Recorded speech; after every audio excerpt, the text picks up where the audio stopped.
Hi!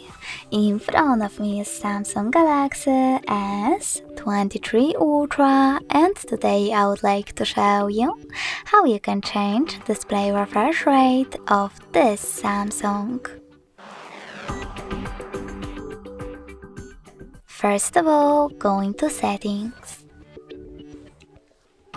In them, scroll down just a bit and tap on display.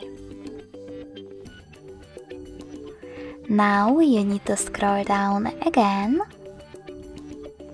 select Motion Smoothness, and tap on the best option for you, Adaptive or Standard. In my case, Adaptive. When you're ready, scroll all the way down, tap on Apply to save your changes, and wait. As you can see, after that, screen refresh rate has changed.